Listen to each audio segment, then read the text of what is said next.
welcome to Carcassonne Online. Get comfortable. Today we dive into the deep mysteries of our past. But wait, breaking travel news.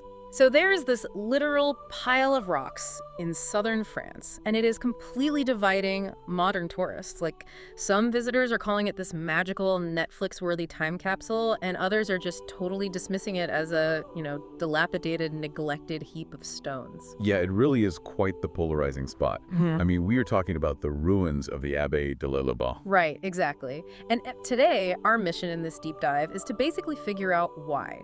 We're exploring the turbulent history of this abbey, from, medieval forgeries and brutal crusades to Protestant cannonballs. We'll discover why these ruins are a masterclass in how history is written and ultimately erased. Right, to really understand what you are looking at when you see those stones, we actually have to start with a crime, like a literal medieval forgery. For centuries, the abbey claimed it was founded in 813 AD by a local count. Oh, wow, wait. But historians now know that founding charter was what, completely faked in the 11th century? Exactly. The abbey actually popped up much later, in the late 10th century. And they grew incredibly rich by attracting pilgrims to a fragment of what they claimed was the true cross. Okay, let's unpack this for a second, because to me, it's basically a medieval PR stunt. If you are already printing money with a holy relic tourism boom, why fake your own origin story? I mean, why risk the wrath of the church by forging a founding charter from 813? Was it just to legitimize their growing power? Well, because massive wealth makes you a massive target. Think of the medieval pilgrimage economy like a booming industry. Right, okay. So they had a monopoly on a highly lucrative attraction.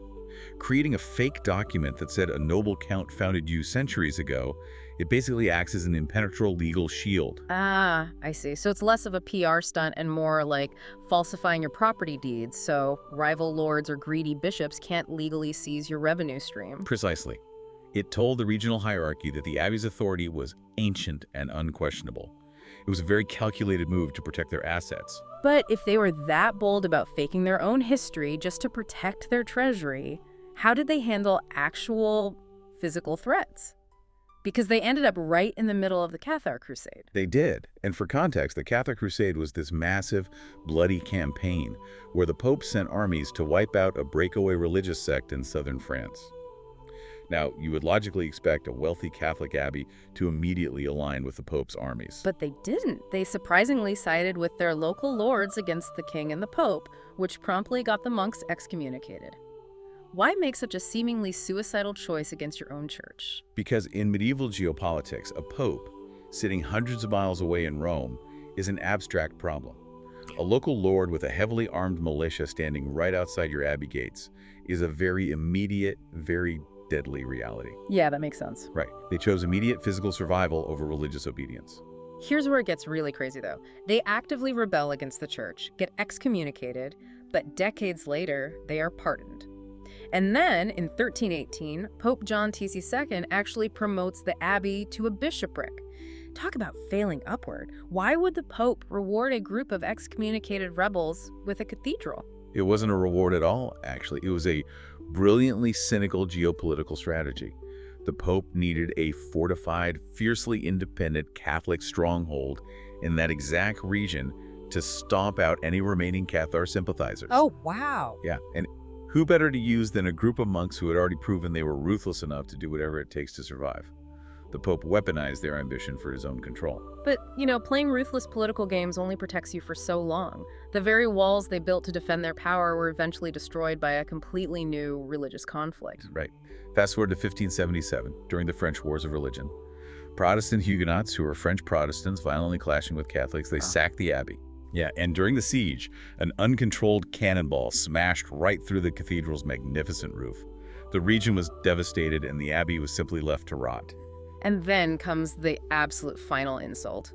In 1776, the last bishop of the town sells the magnificent stones of the Gothic choir just to widen the town's main road. So what does this all mean?